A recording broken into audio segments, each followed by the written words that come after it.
नमस्कार दोस्तों, easy way learning channel पर एक बार आपका पुनः स्वागत है। आज हम बाल विकास एवं शिक्षा शास्त्र से संबंधित 50 महत्वपूर्ण प्रश्नों को सॉल्व करेंगे। तो आइए शुरू करते हैं। पहला प्रश्न है, इस पुस्तक के अनुसार 71वां नंबर का प्रश्न है कि बुद्धिलब्धि आईक्यू मापन के जन्मदाता हैं। ए स्टर्न, बी बिने, सी टर्मैन, डी इनमें से कोई नहीं। बुद्धिलब्धि मापन के जन्मदाता टर्मैन माने जाते हैं। सर्वप्रथम स्टर्न ने बुद्धिलब्धि के प्रयोग का सुझाव दिया। बुद्धिलब्धि का सूत्र होता है वास्तविक आयु बटे मानसिक आयु गुणे 100। यानी बुद्धिलब्धि आईक्यू इंटेलिजेंस क्वोशेंट निकालने के लिए मानसिक आयु को वास्तविक आयु से भाग करके दशमलव हटाने के लिए उसमें 100 से गुणा कर देते हैं।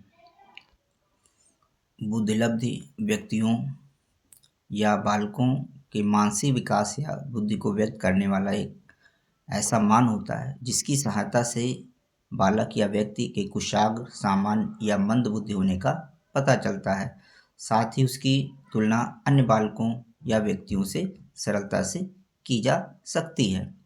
बुद्धिलब्धि वितरण का एक उदाहरण देखें तो 130 से अधिक जो है जिनकी बुद्धिलब्धि होती है प्रतिभाशाली जीनियस होते हैं। 2% व्यक्ति समाज में देखे जाते हैं। 121 से 130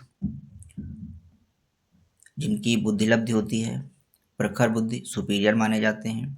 111 से 120 के मध्य जिनकी बुद्धिलब्धि होती है वे तीव्र बुद्धि के माने जाते हैं। 91 से 110 सामान्य बुद्धि माना जाता है। लगभग 50% व्यक्ति सामान्य बुद्धि की श्रेणी में आते हैं। 81 से 90 मंद बुद्धि फीबल माइंडेड व्यक्ति होते हैं। 16% व्यक्ति समाज में ऐसे दिखाई देते हैं। 71 से 80 के मध्य जिनकी बुद्धिलब्धि होती है वो अल्प बुद्धि या डल माने जाते हैं। और समाज में लगभग 7% व्यक्ति ऐसे होते हैं जिनकी बुद्धिलब्धि 71 से कम होती है, वे जड़ बुद्धि होते हैं। और एडिटो, एम्ब्रिसल या मोर्न और समाज में 2% व्यक्ति माने जाते हैं कि इस 71 से कम जिनकी बुद्धिलब्धि होती है। दूसरा प्रश्न है एलेक्सिया है। पहला ऑप्शन है पढ़ने की क्षमता है। दूसरा लिखने की क्षमता है। तीसरा सीखने की क्षमता। चौथा सुनने की क्षमता। इसमें पहला ऑप्शन सही है कि एलेक्सिया जो होता है वो पढ़ने की अक्षमता है। एलेक्सिया एक सीखने की अक्षमता है जिससे व्यक्ति को पढ़ने में कठिनाई होती है। इस से जो पीड़ित व्यक्ति होते हैं यानी एलेक्सिया से जो पीड़ित व्यक्ति होते हैं वे अक्षरों को पहचानने में परेशानी का अनुभव करते हैं, शब्दों को जोड़कर पढ़ नहीं पाते, पढ़ी हुई बात को समझने में दिक्कत का महसूस करते हैं। एक होता है डिसलेक्सिया। डिसलेक्सिया भी पढ़ने से जुड़ी समस्या होती है। इसमें शब्दों की वर्तनी उलट पुलट कर पढ़ना, पढ़ने की गति धीमी होना, डिस्ग्राफिया लिखने से संबंधित समस्या होती है और डिसकैलकुलिया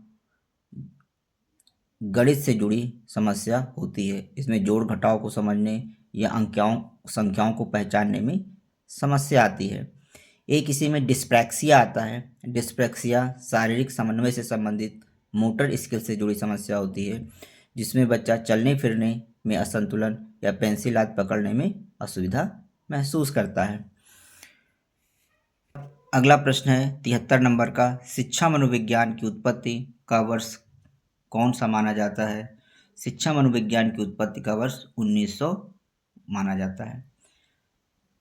74 नंबर का प्रश्न है कि प्रमाणीकृत परीक्षण क्यों कराए जाते हैं? ए ऑप्शन है मंदबुद्धि बालकों की पहचान के लिए, बी प्रतिभाशाली बालकों की पहचान के लिए, सी पिछड़े बालकों की पहचान के लिए और डी ऑप्शन है बहरे बालकों की पहचान के लिए। दोस्तों परीक्षण जो होते हैं, परीक्षण एक तो प्रमाणीकृत परीक्षण होता है और एक होता है जो है अध्यापक निर्मित परीक्षण होता है। जो प्रमाणीकृत परीक्षण होते हैं वे स्टैंडर्डाइज्ड होते हैं उन परीक्षणों का जो है पहले जो उनके क्वेश्चंस होते हैं वो निश्चित मानकों के अनुसार परीक्षण करने के बाद बनाए जाते हैं। देखा जाता है जो प्रतिभाशाली बालकों की पहचान करने के लिए प्रमाणीकृत परीक्षणों का प्रयोग किया जाता है। मंदबुद्धि बालकों की पहचान के लिए प्रमाणीकृत परीक्षणों का उपयोग न करके अध्यापक बच्चे की आवश्यकता और ज़रूरतों के अनुसार जो है प्रश्न पत्र बना सकता है। जरूरी नहीं कि उसमें लिखित प्रश्न ही हो सकता है मंदबुद्ध बालकों की पहचान के लिए उनसे कुछ क्रिया करा करके एक्टिविटी या दैनिक जीवन की समस्याओं को हल करने से संबंधित प्रश्न मंदबुद्ध बालकों को दिए जा सकते हैं। पिछड़े बालकों की पहचान के लिए देखा जाता है जो पिछड़ा बालक हो वो जरूरी नहीं है कि वो मानसिक दृष्टि से मंदबुद्धि हो। सामान्य बालक भी पिछड़ा बालक हो सकता है। तो पिछड़े बालकों की पहचान के लिए अध्यापक जो है छात्र के व्यवहार को, पढ़ने लिखने के तरीके को देखेगा और पहचानने का प्रयास करेगा कि बालक के पिछड़ेपन की क्या पहचान है, उसकी किस विषय में समस्या है। कहीं उसके संगी साथी तो उसको जो है पढ़ने में कोई दिक्कत का अनुभव नहीं करा रहे हैं। और जो बहरे बालकों की पहचान के लिए भी प्रमाणीकृत परीक्षणों का उपयोग नहीं किया जाता है। प्रमाणीकृत परीक्षण का उपयोग जो होता है वह प्रतिभाशाली बालकों की पहचान के लिए किया जाता है। शैक्षिक मूल्यांकन में प्रश्न पत्र मुख्यतः दो प्रकार के प्रयोग किए जाते हैं। एक एनआरटी होता है जिसे नॉर्म रेफरेंस टेस्ट कहते हैं, हिंदी में मानक संदर्भित परीक्षण कहा जाता है। और दूसरा सीआरटी क्राइटेरियन रेफरेंस टेस्ट मापदंड संदर्भित परीक्षण होता है। जो एनआरटी नॉर्म रेफरेंस टेस्ट होता है या प्रमाणीकृत परीक्षण होता है, मानक संदर्भित परीक्षण होता है। एनआरटी यह वह परीक्षा होती है जिसमें एक छात्र को प्रदर्शन की तुलना दूसरे छात्र से की जाती है। इसमें तुलना समूह से होती है और रैंक प्रतिशत इसमें बताया जाता है। प्रतियोगी परीक्षाओं में इसका अधिक उपयोग किया जाता है, जैसे बोर्ड परीक्षा में मेरिट लिस्ट बनाना या प्रतियोगी परीक्षा जैसे प्रवेश परीक्षा में एनआरटी का उपयोग किया जाता है। इसका उद्देश्य यह जानना होता है कि छात्र अन्य छात्रों की तुलना में कहाँ पर खड़ा है। सीआरटी एक होता है क्राइटेरियन रेफरेंस टेस्ट, मापदंड संदर्भित परीक्षण जिसे कहते हैं। सीआरटी वह परीक्षा होती है जिसमें छात्र के प्रदर्शन की तुलना किसी निश्चित मापदंड या लक्ष्य से की जाती है कि छात्र ने उस लक्ष्य को या उस मापदंड को या उस स्किल्स को प्राप्त कर लिया है या नहीं कर लिया है। और यह पास फेल या मास्टरी पर आधारित होता है। यह बताता है कि छात्र ने क्या सीखा है और कितना सीखा है, या जो क्राइटेरिया निश्चित किया गया कितने % उतना बच्चा अचीव कर पाया या नहीं अचीव कर पाया। ये सुधारात्मक शिक्षण में सहायक होता है, जैसे यूनिट टेस्ट या कौशल आधारित टेस्ट, जैसे 60% अंक लाना आदि। जैसे जो टीईटी की परीक्षा है इसमें माना जाता है कि अगर 60% अंक आ जाएंगे तो टेट क्वालिफाई मान लिया जाएगा। तो ये सीआरटी टेस्ट है, इसमें किसी से तुलना नहीं की जा सकती है। हो सकता है कि 1 लाख बच्चे 1 लाख कैंडिडेट जो है परीक्षा में बैठे और 1 लाख जो है क्वालिफाई हो जाए, या हो सकता है कि 60% कोई ना प्राप्त कर सके, उससे सारे लोग डिसक्वालीफाई हो जाए। लेकिन जो एनआरटी होता है, एनआरटी में एक छात्र की तुलना दूसरे छात्र से की जाती है, तो हर एक छात्र की रैंक जो है उसमें अवश्य निर्धारित की जाएगी।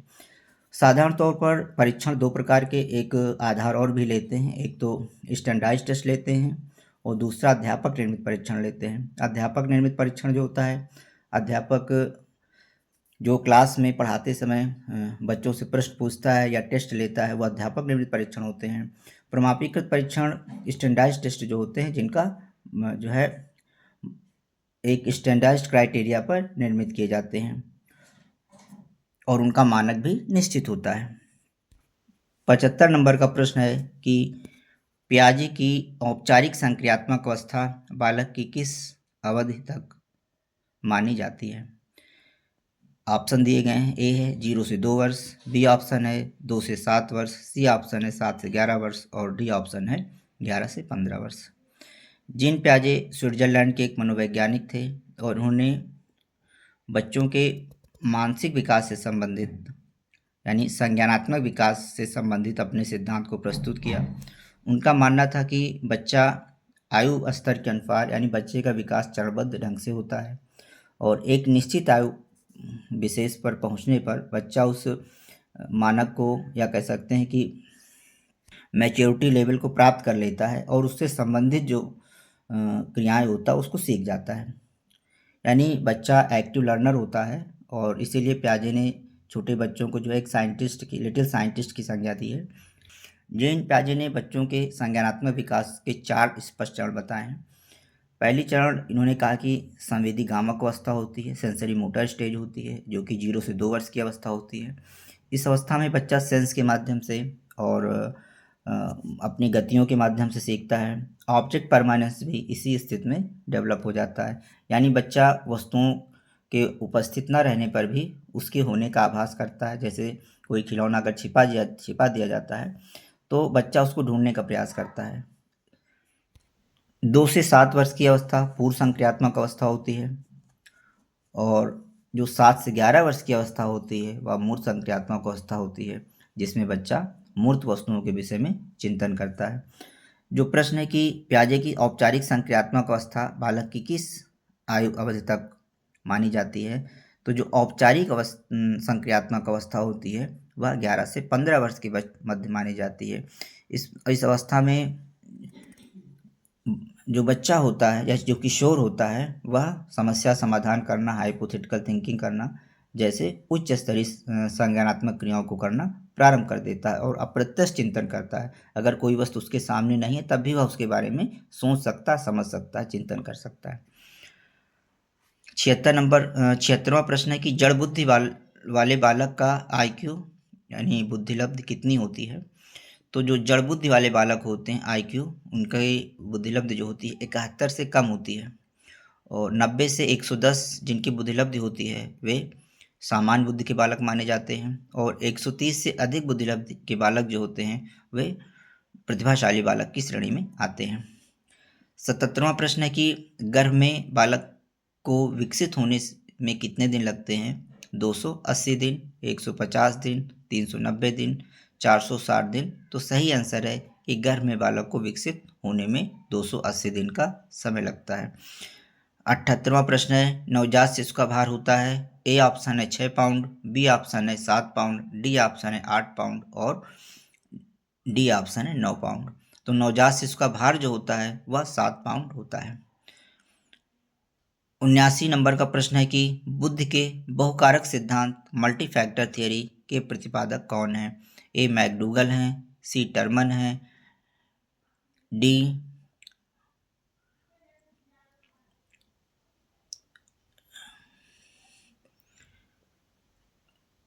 थॉर्नडाइक है या बर्ट है। यानी बुद्धि के बहुकारक सिद्धांत का प्रतिपादन किसने किया। मैकडूगल ने किया, टर्मन ने किया, थॉर्नडाइक ने किया या बर्ट ने किया। जो बुद्धि का बहुकारक सिद्धांत है उसका प्रतिपादन थॉर्नडाइक ने किया।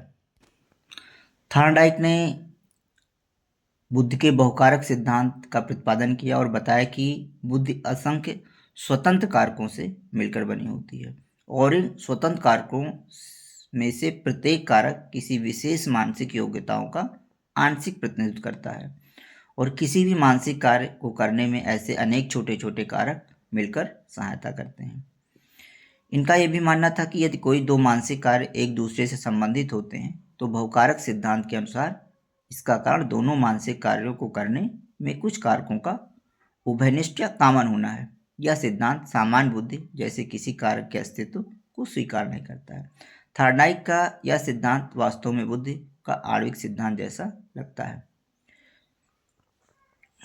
80 प्रश्न है, 80 क्रमांक का प्रश्न है कि उपनयन संस्कार किस शिक्षा काल में किया जाता था। ए ऑप्शन है वैदिक काल, बी ऑप्शन है बौद्ध काल, सी ऑप्शन है मुगल काल या इनमें से कोई नहीं। उपनयन संस्कार जो है वह वैदिक काल की विशेषता हो। वैदिक काल में उपनयन संस्कार किया जाता था। बौद्ध काल में शिक्षा प्रारंभ करने के लिए प्रव्रज्या संस्कार होता था।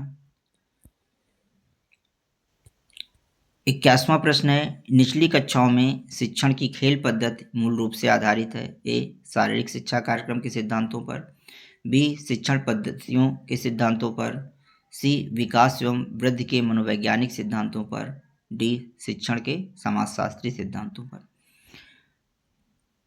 निचली कक्षाओं में शिक्षण की खेल पद्धति मूल रूप से आधारित होती है। सी विकल्प इसका सही है कि विकास एवं वृद्धि के मनोवैज्ञानिक सिद्धांतों पर। देखा जाता है कि छोटे बच्चों को प्लेवे मेथड से यानी खेल खेल के माध्यम से सिखाया जाता है, तो कहीं ना कहीं उनके विकास एवं वृद्धि के मनोवैज्ञानिक सिद्धांतों को ध्यान में रख करके ऐसा किया जाता है। ऐसा माना जाता है कि बच्चा जो है खेल के माध्यम से अधिक अच्छे ढंग से सीख सकता है। 82 प्रश्न है, सामान्य परिपक्वन नॉर्मल मैचुरेशन से पहले प्रशिक्षित करना प्रायः ए सामान्य कौशलों के निष्पादन के संदर्भ में बहुत लाभकारी होता है, बी कुल मिलाकर हानिकारक होता है, सी दीर्घकालिक दृष्टि से लाभकारी होता है और डी लाभकारी हो या हानिकारक। यह इस बात पर निर्भर करता है कि प्रशिक्षण में किस प्रकार की विधि का प्रयोग किया गया है। प्रश्न है कि सामान्य परिपक्वन यानी नॉर्मल मैचुरेशन से पहले प्रशिक्षित करना प्रायः लाभकारी हो या हानिकारक, या इस बात पर निर्भर करता है कि प्रशिक्षण में किस प्रकार की विधि का प्रयोग किया गया है। देखा जाए कि जो नॉर्मल मैचुरेशन होता है, माना जाता है कि बच्चा जो है नॉर्मल मैचुरेशन की स्थिति को प्राप्त करने पर ही जो उसे उस विशेष अधिगम या कौशल में प्रशिक्षित किया जा सकता है। जैसे हम 5 साल के बच्चे से भिन्न के सवाल हल करने की अपेक्षा नहीं कर सकते हैं, लेकिन उससे हम छोटे छोटे जो है साधारण से जोड़ घटाना गुणा और जो है सरल रूप से भाग के सवाल हल करने की अपेक्षा कर सकते हैं। तो कहने का मतलब है कि सामान्य परिपक्व या मैच्योरिटी लेवल को प्राप्त करने पर जिस स्तर तक बच्चा मैच्योरिटी लेवल को प्राप्त कर सकता है, उससे उसी जो है अधिगम कार्य करने की अपेक्षा की जा सकती है। और जीन पियाजे ने भी माना है कि जो है बच्चे का विकास, मानसिक विकास क्रमबद्ध ढंग से होता है और एक संबंधित मानसिक कार्य करने के लिए उस स्तर की जो है मैच्योरिटी लेवल प्राप्त करना बच्चे के लिए आवश्यक होता है। तो सामान्य परिपक्वन से पहले प्रशिक्षित करना प्रायः लाभकारी हो या हानिकारक हो, यानी लाभकारी भी हो सकता है, हानिकारक भी हो सकता है। यह इस बात पर निर्भर करता है कि प्रशिक्षण में किस प्रकार की विधि का प्रयोग किया गया है। 83वां प्रश्न है, बच्चे के सीखने की प्रक्रिया में माता पिता को भूमिका निभानी चाहिए, नकारात्मक नेगेटिव, बी अग्रोन्मुखी प्रोएक्टिव, सी सहानुभूतिपूर्ण सिंपैथेटिक, या डी तटस्थ। बच्चों को सीखने की प्रक्रिया में देखा जाए तो माता पिता को अग्रोन्मुखी यानी प्रोएक्टिव भूमिका निभानी चाहिए, यानी बच्चे की रुचि अभिरुचि को देख करके उसको प्रोत्साहित करना चाहिए और उसको सिखाने के लिए अधिक से अधिक प्रयास करने चाहिए। नकारात्मक बातें उसके सामने नहीं लानी चाहिए। तटस्थ रहना भी उचित नहीं है, क्योंकि बच्चे जो है कच्चे मिट्टी के घड़े के समान होते हैं। हम उनको आवश्यकता अनुसार जो है वांछित रास्ते पर ला सकते हैं और ढाल सकते हैं। इसलिए माता पिता हों या शिक्षक हों, उन बच्चों के विकास में जो है अग्रमुखी भूमिका निभानी चाहिए। 84वां प्रश्न है, वह कौन सा स्थान है जहां बच्चे के संज्ञानात्मक विकास को सबसे बेहतर तरीके से परिभाषित किया जा सकता है। ए खेल का मैदान है, बी विद्यालय एवं कक्षा पर्यावरण है, सी सभागार है, या घर है। वह कौन सा स्थान है जहां बच्चे के संज्ञानात्मक विकास को सबसे बेहतर तरीके से परिभाषित किया जा सकता है। वह विद्यालय एवं कक्षा का पर्यावरण है, क्योंकि बच्चे का जो संज्ञानात्मक विकास होता है उसमें तर्क करना, समस्याओं का समाधान करना, क्या क्यों के कैसे प्रश्न करना, छोटी छोटी समस्याएं हल करना। देखा जाए तो विद्यालय और कक्षा का पर्यावरण जो होता है वह बच्चे के संज्ञानात्मक विकास के लिए सबसे उपयुक्त होता है, क्योंकि उसमें बच्चों के अपने संज्ञानात्मक विकास को प्रदर्शित करने के पर्याप्त अवसर होते हैं और हर एक कक्षा विशेष में जो है उसी आयु स्तर के जो है बच्चे होते हैं, जो कि जिससे कि बच्चे आसानी से जो है सीखते हैं और उनका संज्ञानात्मक विकास होता है, जिसमें शिक्षक भी अपनी भूमिका निभाता है। संज्ञानात्मक विकास की दृष्टि से खेल का मैदान, सभागार या घर उपयुक्त नहीं हुए। इन चारों विकल्प में सबसे उपयुक्त स्थान जो होगा बच्चे के संज्ञानात्मक विकास का, वह विद्यालय एवं कक्षा का पर्यावरण होगा। 50वां प्रश्न है, पृथक पृथक समजातीय समूहों के व्यक्तियों के प्रति बच्चों की अभिवृत्ति साधारणतया आधारित होती है। ए, उनके अभिभावकों की अभिवृत्ति पर, बी, उनमें समकक्षियों की अभिवृत्ति पर, सी, दूरदर्शन के प्रभाव पर, डी, उनके सहोदरों की अभिवृत्ति पर। प्रश्न है कि पृथक पृथक समजातीय समूह के व्यक्तियों के प्रति बच्चों की अभिवृत्ति साधारणतया आधारित होती है। इसका सही विकल्प है उनके अभिभावकों की अभिवृत्ति पर। देखा जाए तो जो बच्चा होता है, बच्चे की जो प्रथम पाठशाला होती है वह उसकी घर होती है और प्रथम शिक्षक उसके माता पिता होते हैं, और वह अपने घर के अन्य सदस्यों से, अभिभावकों से सीखता है। जो जिस घर में, जिस पर्यावरण में घर का जैसा माहौल होता है, या जो जिस अभिवृत्ति के, जिस एटीट्यूड के जो अभिभावक होते हैं, उसका प्रत्यक्ष या अप्रत्यक्ष प्रभाव बच्चे के पर्सनालिटी पर, व्यक्तित्व पर पड़ता है। इसलिए माना जाता है कि जो कक्षा कक्ष होती है उसमें जो प्रत्येक छात्र बैठा होता है वह अपने कहीं न कहीं अपने समाज का, अपने घर परिवार का प्रतिनिधित्व कर रहा होता है। तो पृथक पृथक समजातीय समूह के व्यक्तियों के प्रति बच्चों की जो अभिवृत्ति होती है वह साधारणतया उनके अभिभावकों के अभिवृत्ति पर आधारित होती है। अन्य विकल्प दिए गए हैं, जैसे दूरदर्शन के प्रभाव पर, उनमें समकक्षियों की अभिवृत्ति पर या उनके सहोदरों की अभिवृत्ति पर। तो देखा जाए तो इनमें से ए विकल्प जो उनके अभिभावकों की अभिवृत्ति पर है, क्योंकि अभिभावकों के साथ ही बच्चा अपना अधिक समय व्यतीत करता है। दूरदर्शन का या समकक्षियों का या सहोदरों पर उसका प्रभाव जो है वह अस्थायी रूप से पड़ता है। 86वां प्रश्न है कि मानव विकास किन दोनों के योगदान का परिणाम है, यानी मानव विकास किन दो बातों पर निर्भर करता है। ए ऑप्शन है अभिभावक एवं अध्यापक का है, बी सामाजिक एवं सांस्कृतिक कारकों का है, सी विकल्प है वंशांक एवं वातावरण का है, और डी विकल्प है इनमें से कोई नहीं। मानव विकास के किन दोनों के योगदान का परिणाम है, यानी मानव का विकास जो होता है, सी विकल्प सही है कि वंशक्रम और वातावरण का परिणाम होता है। देखा जाए तो मानव का विकास जो होता है वंशानुक्रम एवं वातावरण की अंतर्क्रिया का परिणाम होता है। वंशानुक्रम या वातावरण हम किसी एक की अवहेलना नहीं कह सकते हैं। दोनों बच्चे के विकास के लिए, मानव के विकास के लिए आवश्यक है कि दोनों का अच्छा होना आवश्यक है। जैसे वंशानुक्रम की तुलना हम बीज से कर सकते हैं और वातावरण की तुलना हम खेत से कर सकते हैं। वंशानुक्रम यानी बीज अच्छे से अच्छा बीज लाएं और हम ऊसर जैसे खेत में या नमकीन मिट्टी में बो दें, यानी वातावरण उसका सही ना हो तो अच्छे से अच्छा बीज भी विकास नहीं कर पाएगा। या वातावरण बहुत अच्छा हम बना दें, यानी खेत बहुत अच्छा जो ऑर्गेनिक खाद वगैरह डाल करके बढ़िया तैयार कर दें, लेकिन बीज अगर सही ढंग से खेत में नहीं डाले गए तो भी जो है पौधे का विकास अच्छे ढंग से नहीं होगा, फसल अच्छे से नहीं प्राप्त होगी। ठीक इसी प्रकार मानव का विकास भी जो होता है वह वंशानुक्रम एवं वातावरण दोनों की अंतर्क्रिया का परिणाम होता है, दोनों की बराबर भूमिका होती है।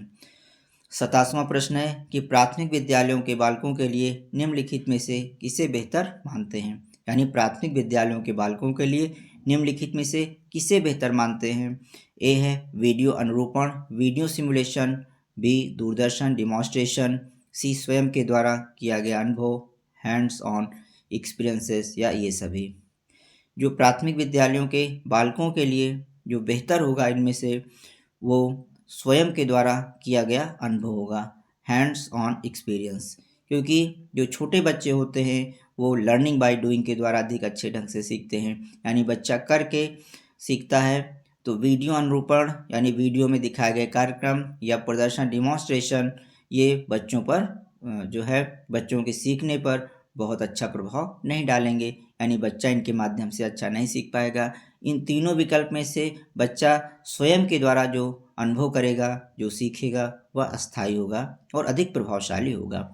28वां नंबर का प्रश्न है कि विद्यार्थियों के अच्छे मानसिक स्वास्थ्य को बनाए रखने के लिए निम्नलिखित में निम, निम्नलिखित में से कौन सा तरीका अधिक महत्वपूर्ण है? ए, सहशैक्षिक क्रियाओं का प्रावधान करना, बी, अभिव्यक्ति की स्वतंत्रता, सी, रुचियों की भिन्नता, डी, अध्यापक की भूमिका एवं विद्यालय का वातावरण। दोस्तों, जो भी टेट या सीटेट में या अन्य शिक्षण अभिरुचि से संबंधित नेट आदि में क्वेश्चन पूछे जाते हैं, बीएड एंट्रेंस टेस्ट आदि में क्वेश्चन पूछे जाते हैं, उसमें हमें इस बात का ध्यान रखना चाहिए कि पॉजिटिव एटीट्यूड लेकर के हमें चलना है, यानी नकारात्मक बातों को हमें जो है हटा देना है और सकारात्मक बातों, पॉजिटिव बातों को, यानी पॉजिटिव एटीट्यूड के साथ हमें प्रश्नों को हल करना है।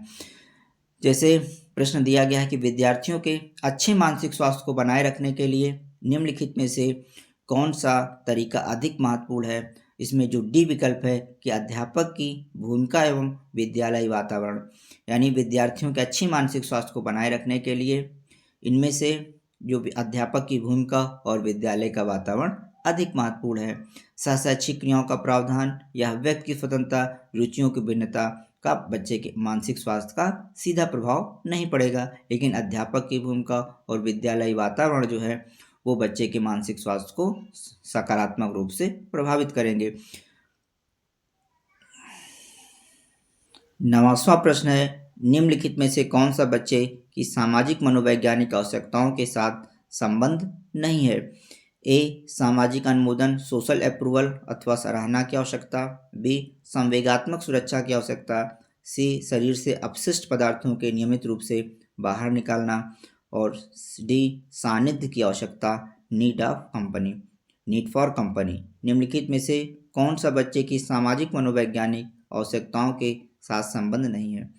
इसमें सी विकल्प जो है कि शरीर से अपशिष्ट पदार्थों का नियमित रूप से बाहर निकालना, ये जो है बच्चे के देखा जाए शारीरिक आवश्यकताओं से संबंधित है, इसका बच्चे के सामाजिक या मनोवैज्ञानिक आवश्यकताओं से सीधा संबंध नहीं है।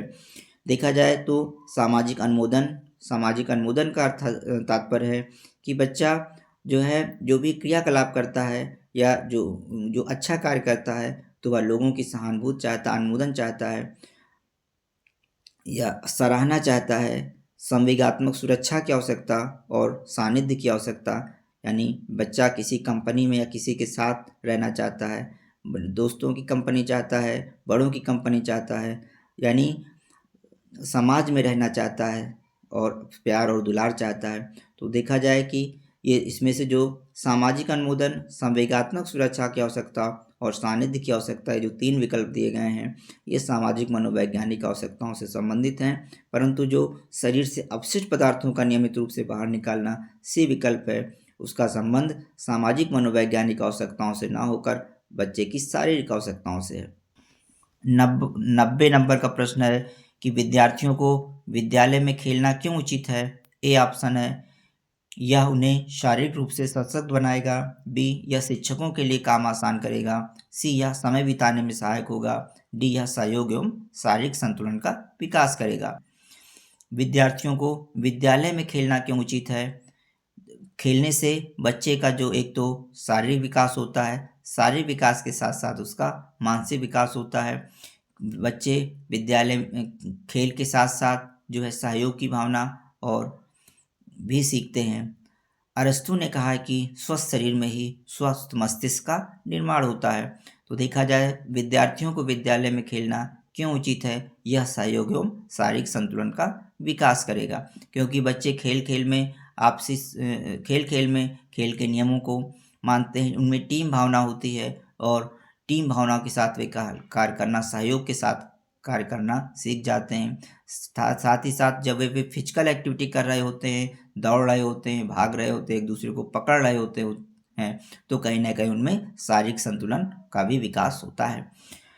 91वां प्रश्न है, जिस प्रक्रिया में व्यक्ति दूसरों के व्यवहार को देखकर सीखता है, ना कि प्रत्यक्ष अनुभव को कहा जाता है? ए, सामाजिक अधिगम कहा जाता है, बी, अनुबंधन कहा जाता है, सी, प्रायोगिक अधिगम कहा जाता है, या आकस्मिक अधिगम कहा जाता है?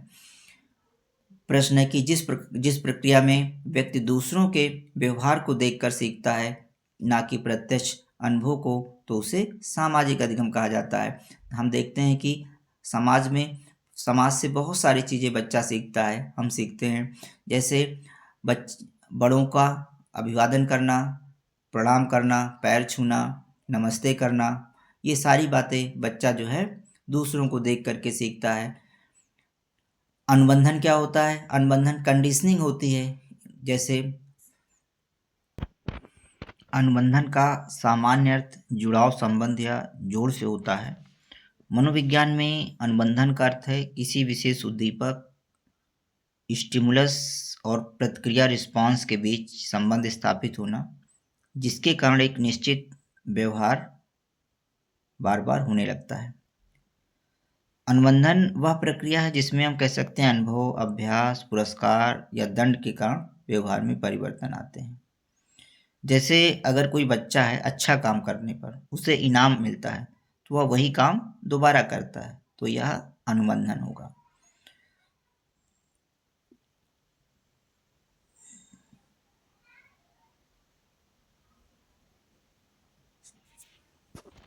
प्रायोगिक अधिगम एक्सपेरिमेंटल लर्निंग होता है, जिसमें बच्चा प्रयोग करके सिखाया जाता है। और आकस्मिक अधिगम अचानक इंसिडेंटल जो है लर्निंग भी होता है, जिसका उद्देश्य नहीं होता है, यानी कोई सीखने का विशेष उद्देश्य नहीं होता है और अचानक ही हम जो है कुछ बातों को सीख जाते हैं। जिस प्रक्रिया में व्यक्ति दूसरों के व्यवहार को देखकर सीखता है, ना कि प्रत्यक्ष अनुभव के द्वारा, वह सामाजिक अधिगम कहलाता है। ए विकल्प सही है। 92वां प्रश्न है, निम्नलिखित में से कौन सा बुद्धिमान बच्चे का लक्षण नहीं है? ए, वह जो लंबे निबंधों को बहुत जल्दी रटने की क्षमता रखता है। बी, वह जो प्रवाहपूर्ण एवं उचित तरीके से संप्रेषण करने की क्षमता रखता है। सी, वह जो मूर्त रूप से सोचता रहता है। डी, वह जो नए परिवेश में स्वयं को समायोजित कर सकता है। बुद्धिमान बच्चे का लक्षण नहीं है। जो नहीं वाले प्रश्न होते हैं उसमें नहीं शब्द पर विशेष ध्यान देना है, यानी इसमें हमें पॉजिटिव चीज़ों को अलग कर लेना है और निगेटिव चीज़, जब हम पॉजिटिव चीज़ें अलग कर लेंगे तो एक चीज़ निगेटिव बचेगी। जो निगेटिव स्टेटमेंट या सेंटेंस बचेगा वही प्रश्न का उत्तर होगा। जैसे प्रश्न है कि निम्नलिखित में से कौन सा बुद्धिमान बच्चे का लक्षण नहीं है, तो सबसे पहले हमें नहीं शब्द हटा देना है और हमें देखना है कि बुद्धिमान बच्चों के लक्षण क्या क्या हैं। जैसे वह जो लंबे निबंधों की बहुत जल्दी रट लेता है, तो रटना शब्द एक निगेटिव है, निगेटिव चीज़ है। रटना का, क्रैमिंग का जो है बुद्धि से कोई संबंध नहीं है, यानी कम बुद्धि का बच्चा भी किसी चीज़ को रट सकता है और उसका जवाब दे सकता है, लेकिन उसका बुद्धिमान से या बुद्धिमत्ता लेवल से, समझ से कोई संबंध नहीं है। फिर है, ये एक निगेटिव स्टेटमेंट हुआ। पॉजिटिव स्टेटमेंट इसमें हम ढूंढें तो वह जो प्रभावपूर्ण एवं उचित तरीके से संप्रेषण करने की क्षमता रखता है, यानी कोई बच्चा फ्लुएंसी लेवल से, यानी उचित ढंग, प्रभावपूर्ण ढंग से, फ्लुएंसी के साथ जो है उचित तरीके से संप्रेषण कर पाए, कम्युनिकेशन कर पाए। संप्रेषण का मतलब है अपनी बात को कह पाए और दूसरों की बात को समझ सके, ये संप्रेषण होता है। और वह जो मूर्त रूप से सोचता रहता है, यानी जो भी उसके सामने बातें आती हैं उसके बारे में वो विचार कर सकता, सोच सकता है। साथ ही वह जो नए परिवेश से स्वयं को समायोजित कर सकता है। जो बुद्धिमान बच्चा होता है जिस भी परिवेश में जाएगा स्वयं को ढाल लेगा, समायोजित हो जाएगा। तो जो बुद्धिमान बच्चे होते हैं उनमें ये सारे लक्षण पाए जाते हैं, परंतु वह जो लंबे निबंधों को बहुत जल्दी रटने की क्षमता रखता है वह बुद्धिमान बच्चे की श्रेणी में नहीं आएगा। इस प्रकार हम आसानी से पॉजिटिव पॉइंट्स को, स्टेटमेंट को या सेंटेंसेस को जो है, विकल्पों को अलग करते जाएंगे तो निगेटिव विकल्प मिलेगा, वही आंसर हो जाएगा। 93वां प्रश्न है, बच्चे दुनिया के बारे में अपनी समझ का सृजन करते हैं, यह श्रेय खाली स्थान दिया गया है को जाता है। ए विकल्प है पियाजे को, बी विकल्प है पावलोव को, सी विकल्प है कोहलबर्ग को और डी विकल्प है स्किनर को। बच्चे दुनिया के बारे में अपनी समझ का सृजन करते हैं, इसका श्रेय पियाजे महोदय को जाता है। जीन पियाजे ने इनका मानना था कि बच्चे जो होते हैं उनका संज्ञानात्मक विकास, या बच्चे आसपास की दुनिया के बारे में जो समझ बनाते हैं, यानी ज्ञान का जो सृजन करते हैं, वे अपनी समझ के अनुसार करते हैं। यानी अब बच्चे दुनिया के बारे में अपनी समझ का सृजन करते हैं। अपने अनुसार यानी स्वयं के प्रयास से जो है वातावरण को समझने का प्रयास करते हैं, अपना संज्ञानात्मक विकास करने में सक्रिय भूमिका निभाते हैं। कहीं न कहीं देखा जाए तो इसमें बच्चा सक्रिय भूमिका निभाता है, इसलिए जीन पियाजे ने बच्चे को जो है लिटिल साइंटिस्ट की संज्ञा भी दी है। पावलोव एक विकल्प इसमें दिया गया है। तो इसमें इसका जो सही विकल्प होगा कि बच्चे दुनिया के बारे में अपनी समझ का सृजन करते हैं, जीन पियाजे इस स्टेटमेंट से संबंधित हैं। पावलोव ने अधिगम का क्लासिकल अनुबंधन का सिद्धांत प्रस्तुत किया और इन्होंने माना कि सीखना अनुबंधन का परिणाम होता है। ये एक व्यवहारवादी मनोवैज्ञानिक थे। पावलोव ने अपना प्रयोग जो है एक कुत्ते पर किया। ये रूस के मनोवैज्ञानिक थे, ये एक शरीर शास्त्री थे और इन्होंने जो है घंटी, भोजन और के साथ कुत्ते पर प्रयोग किया और उस पर अनुबंधन करने का प्रयास किया। इन्होंने देखा कि जो है सामान्य रूप से अगर कुत्ते को भोजन दिया जाता है तो लार आ जाती है, और अगर इन्होंने अपने प्रयोग में पहले घंटी बजाई, जो कि तटस्थ उद्दीपन था, तो उसके साथ किसी भी प्रकार का कोई जो है लार नहीं आया, यानी कोई प्रतिक्रिया या नहीं हुई, कोई रिस्पांस नहीं आया। फिर भोजन, घंटी और भोजन साथ में, यानी भोजन दिया जाता था तो घंटी बजा दी जाती थी, तो देखा कि लार आने लगी। फिर बाद में केवल घंटी बजाने से ही लार आने लगी। इसका मतलब जो घंटी की आवाज़ और भोजन के बीच जो लार आने का एक दूसरे से कंडीशनिंग हो गई। कोहलबर्ग ने नैतिक विकास का सिद्धांत प्रस्तुत किया और स्किनर ने भी लर्निंग का ही सिद्धांत दिया, और ये भी व्यवहारवादी मनोवैज्ञानिक है। इन्होंने सीखने में अप्रेरणा के महत्व को बताया। अगला क्वेश्चन है 94वां प्रश्न है, परिवार एक साधन है। ए विकल्प है अनौपचारिक शिक्षा का, इनफॉर्मल एजुकेशन का, बी औपचारिक शिक्षा का, फॉर्मल एजुकेशन का, सी दूरस्थ शिक्षा का, डिस्टेंस एजुकेशन का, और डी गैर औपचारिक शिक्षा, नॉन फॉर्मल एजुकेशन का। परिवार एक साधन है। अनौपचारिक शिक्षा का जो शिक्षा होता है वह एक तो औपचारिक शिक्षा होती है, दूसरी अनौपचारिक शिक्षा होती है, तीसरी निरौपचारिक शिक्षा होती है। जो औपचारिक शिक्षा होती है, जो स्कूल में, विद्यालय में, विश्वविद्यालय में शिक्षा प्रदान की जाती है, वह औपचारिक शिक्षा फॉर्मल एजुकेशन कहलाती है। इसमें सीखने का स्थान निश्चित होता है, समय निश्चित होता है, सीखने के नियम जो है कठोर नियमों का पालन किया जाता है, एक निश्चित सीखने के बाद प्रमाण पत्र देने की व्यवस्था होती है। और जो अनौपचारिक शिक्षा होता है, इनफॉर्मल एजुकेशन होता है, इसमें सीखने का कोई निश्चित नियम या परीक्षा जैसी कोई व्यवस्था नहीं होती है। तो परिवार जो होता है बच्चे के सीखने का अनौपचारिक साधन होता है, इनफॉर्मल एजुकेशन का साधन होता है। एक होता है निरौपचारिक शिक्षा, जिसे जो है नॉन फॉर्मल एजुकेशन कहते हैं। यह देखा जाए तो औपचारिक और अनौपचारिक शिक्षा के बीच की शिक्षा होती है, जिसमें औपचारिक शिक्षा के समान जो है बहुत कठोर नियम नहीं होते हैं, ना ही अधिक समय सारणी आदि का पालन किया जाता है। कहीं ना कहीं इसमें फ्लेक्सिबिलिटी होती है, लचीलापन होता है, लेकिन अनौपचारिक शिक्षा जैसी आज़ादी भी नहीं होती है। देखा जाए दूरस्थ शिक्षा जो होता है वो निरौपचारिक शिक्षा का एक अच्छा उदाहरण होता है। परिवार एक साधन होता है जो कि अनौपचारिक शिक्षा का साधन होता है। 95वां प्रश्न है, एक शिक्षक विद्यार्थियों में सामाजिक मूल्यों का विकास कर सकते हैं। ए महान व्यक्तियों के बारे में बोलकर, बी अनुशासन की अनुभूति को विकसित कर, सी आदर्श रूप से बर्ताव कर, और डी विकल्प है उन्हें अच्छी कहानियां सुनाकर। एक शिक्षक विद्यार्थियों में सामाजिक मूल्यों का विकास कर सकता है। इसमें जो सी विकल्प है कि आदर्श रूप से बर्ताव करके। देखा जाए तो बच्चे जो होते हैं वे अनुकरण करते हैं, बच्चों में अनुकरण करने की प्रवृत्ति होती है, और वो कहीं ना कहीं जो अपने शिक्षक होते हैं वो उनको रोल मॉडल के रूप में लेते हैं। तो शिक्षक जो होता है, शिक्षक जब एक आदर्श रूप से बर्ताव करता है तो वह विद्यार्थियों के सामाजिक मूल्यों को विकसित करने का एक सशक्त या अच्छा माध्यम होता है। अन्य विकल्प जैसे महान व्यक्तियों के बारे में बोलकर बताने से, या अनुशासन की अनुभूति को विकसित कर लिया जाए, या उन्हें अच्छी कहानियाँ सुना दिया जाए।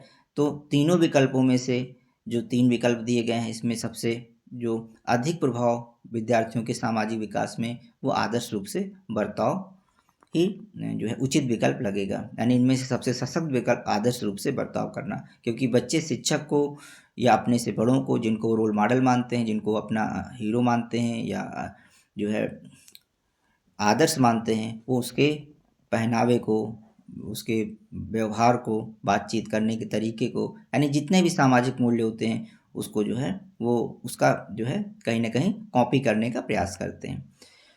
96वां प्रश्न है, कृतिका अक्सर घर में ज़्यादा बात नहीं करती, लेकिन विद्यालय में वह काफ़ी बात करती है। यह दर्शाता है कि ए, विद्यालय हर समय बच्चों को खूब बात करने का अवसर देता है। बी, शिक्षकों की यह मांग होती है कि बच्चे विद्यालय में खूब बातें करें। सी, कृतिका का अपना घर बिल्कुल पसंद नहीं है। डी, उसके विचारों को विद्यालय में मान्यता मिलती है। कृतिका अक्सर घर में ज़्यादा बातें नहीं करती, लेकिन विद्यालय में वह काफ़ी बात करती है। यह दर्शाता है कि उसके विचारों को विद्यालय में मान्यता मिलती है, क्योंकि जब बच्चा बात करता है, बोलता है, अगर उसके बातों को महत्व दिया जाता है, यानी मान्यता दिया जाता है, तो बच्चे का कहीं न कहीं उसे लगता है कि हमारा भी महत्व है, हम भी जो बातें कह रहे हैं, हमारे भी बातों में वज़न है। तो कहीं न कहीं उसका सेल्फ कॉन्फिडेंस आता है और वो अपनी बात को बेहिचक तरीके से, विदाउट हेजिटेशन के साथ वो रखता है और उसमें कॉन्फिडेंस विकसित होता है। तो इसमें दिए गए जो विकल्प हैं, उसमें उसके विचारों को विद्यालय में मान्यता मिलती है, बिल्कुल सही विकल्प है। 97वां प्रश्न है, एक प्रमाणीकृत पठन परीक्षण लेने के लिए 5वीं कक्षा को प्रस्तुत करने में शिक्षक को अधिकाधिक परामर्श दिया जाता है। इसको फिर से पढ़ लेते हैं। एक प्रमाणीकृत पठन परीक्षण लेने के लिए 5वीं कक्षा को प्रस्तुत करने में शिक्षक को अधिकाधिक परामर्श दिया जाता है कि ए, विकल्प है, बच्चों को बोलना कि परीक्षण बहुत महत्वपूर्ण है तथा वह उसमें सबसे अच्छा प्रदर्शन करेगा। बी, विकल्प है, पूर्ववर्ती परीक्षा से प्रधान प्रश्नों को चिन्हित करना एवं छात्रों को उन्हें उत्तर देने की अनुमति देना। सी, विकल्प है, निम्न कोट के पाठकों को प्रशिक्षण देना ताकि कक्षा के शेष बच्चे किसी भी तरीके से अच्छा करें। डी, विकल्प है, परीक्षण में आने वाले समान प्रकार के प्रश्नों के उत्तर देने के लिए छात्रों को अभ्यास कराना। इसका प्रश्न कि एक प्रमाणीकृत पठन परीक्षण लेने के लिए 5वीं कक्षा को प्रस्तुत करने में शिक्षक को अधिकाधिक परामर्श दिया जाता है। इसमें सबसे उचित विकल्प है कि परीक्षण से में आने वाले समान प्रकार के प्रश्नों को उत्तर देने के लिए छात्रों को अभ्यास कराना। देखा जाए स्कूलों में जो है बच्चों का निपुण टेस्ट लिया जाता है, और निपुण टेस्ट लिया जाता है, डाइट के बच्चे आते हैं, निपुण टेस्ट लेते हैं, लेकिन उससे पहले एक ऐप भी विकसित कर दिया गया है। एक तो शिक्षक जो है बच्चों को तैयारी कराते हैं विद्यालय में, और साथ ही साथ उसी से संबंधित जो भी क्राइटेरिया निश्चित किया गया है, इसके निश्चित की गई उससे संबंधित प्रश्न के लिए जो है ऐप भी डेवलप किया गया है। तो उस ऐप पर बच्चे जो है मोबाइल में उसी प्रकार के प्रश्नों को जो है प्रैक्टिस करते हैं। तो एक अच्छा माध्यम होता है, एक सशक्त माध्यम सीखने का। 98वां प्रश्न है कि कौन सा सिद्धांत व्यक्त करता है कि मानव मस्तिष्क एक बर्फ की बड़ी चट्टान के समान है जो अधिकांशतः छिपी रहती है, उसमें चेतन के 3 स्तर होते हैं। 98वां प्रश्न कि कौन सा सिद्धांत व्यक्त करता है कि मानव मस्तिष्क एक बर्फ की बड़ी चट्टान के समान है जो अधिकांशतः छिपा रहता है, इसमें से चेतन के 3 स्तर होते हैं। तो इसमें जो विकल्प है मनोविश्लेषणात्मक सिद्धांत, साइको एनालिटिकल थियरी, वह मानव मस्तिष्क एक बर्फ की बड़ी चट्टान के समान है जो अधिकांशतः छिपा रहता है एवं उसमें चेतन के 3 स्तर होते हैं, इसको बताता है। जो मनोविश्लेषणात्मक सिद्धांत है, इसका प्रतिपादन सिगमंड फ्रायड ने किया, और इस सिद्धांत का मूल विचार है कि मानव व्यवहार का मुख्य आधार उसका अचेतन अनकॉन्शियस होता है और दबी हुई इच्छाएं भावनाएं व्यवहार के रूप में प्रकट होती हैं। इसमें मन की संरचना के 3 स्तर बताए जाते हैं। एक चेतन मन कॉन्शियस माइंड, अवचेतन मन प्री कॉन्शियस माइंड, अचेतन मन अनकॉन्शियस माइंड। जो चेतन मन होता है कॉन्शियस माइंड, इनमें जिन विचारों और भावनाओं की हमें जानकारी होती है वह चेतन मन कहलाता है। जैसे हमें अभी पढ़ाई करना है, हमें बोलना है, हमें क्या काम करना है, यानी ये जो हमें चेतन अवस्था में है जिसके विषय में हम सजग हैं। अवचेतन मन प्रीकॉन्शियस क्या होता है, जो अभी हमें ध्यान में नहीं है लेकिन आसानी से याद किया जा सकता है, जैसे कल का होमवर्क। या कभी कभी क्या होता है, कोई मित्र अचानक हमें मिल जाता है तो हमें उसका अचानक उससे का नाम ध्यान नहीं आता है, लेकिन थोड़ा सा हम अगर ध्यान देते हैं, प्रयास करते हैं तो उसका नाम याद आ जाता है। अचेतन मन अनकॉन्शियस माइंड क्या होता है, इसमें दबी हुई इच्छाएं, डर, अनुभव आदि होते हैं और व्यवहार को सबसे अधिक जो है ये प्रभावित करते हैं। तो जो मानव मस्तिष्क होता है वह बर्फ की एक बड़ी चट्टान के समान होता है, जिसमें अधिकांश जो अचेतन होता है वह एक बर्फ के बड़े टुकड़े के समान जो है वो छिपा रहता है और चेतन और अर्धचेतन जो है अधिक ऊपर उठ करके यानी पता प्रकट होता है। अन्य विकल्प हैं जैसे कि एक गुण सिद्धांत है, ट्रेड थियरी, या प्रकार सिद्धांत है, या व्यवहारवाद सिद्धांत है, मनोविश्लेषणात्मक सिद्धांत। ये सभी कहीं ना कहीं व्यक्तित्व के सिद्धांत को व्यक्त करते हैं। आइए अन्य विकल्पों को भी समझ लेते हैं। जैसे कि गुण सिद्धांत दिया गया है, ट्रेड थियरी। ट्रेड सिद्धांत के अनुसार व्यक्तित्व कुछ अस्थायी गुणों यानी ट्रेड से बनता है जो व्यक्ति के व्यवहार को प्रभावित करते हैं। ट्रेड सिद्धांत के विचारकों में जैसे आलपोर्ट का नाम आता है, कैटल का नाम आता है, आइजिंग का नाम आता है। इन लोगों ने ट्रेड थियरी से संबंधित सिद्धांत दिए हैं। जैसे कोई व्यक्ति हमेशा ईमानदार रहता है तो ईमानदारी उसका क्या है, एक ट्रेट है। कोई व्यक्ति हर समय शांत रहता है तो शांत स्वभाव उसका क्या है, ट्रेट यानी एक गुण है उसका। यह सिद्धांत बताता है कि व्यक्ति किस प्रकार का व्यवहार करता है। एक विकल्प भी दिया गया है कि प्रकार सिद्धांत, टाइप थ्योरी। इस सिद्धांत के अनुसार व्यक्तित्व के कुछ निश्चित प्रकार होते हैं। इन विचारकों में जैसे हिप्पोक्रेट्स हैं, जुंग हैं, शेल्डन हैं। जैसे जो शेल जैसे व्यक्तित्व को अंतर्मुखी, बहिर्मुखी, उभयमुखी में बांटा जाता है। अंतर्मुखी इंट्रोवर्ट यानी अकेले रहना जो पसंद करता है, बहिर्मुखी जो लोगों से मिलना जुलना पसंद करते हैं, और एम्बीवर्ट या उभयमुखी क्या होते हैं, जिनमें अंतर्मुखी और बहिर्मुखी दोनों के गुण कुछ ना कुछ मिलते हैं।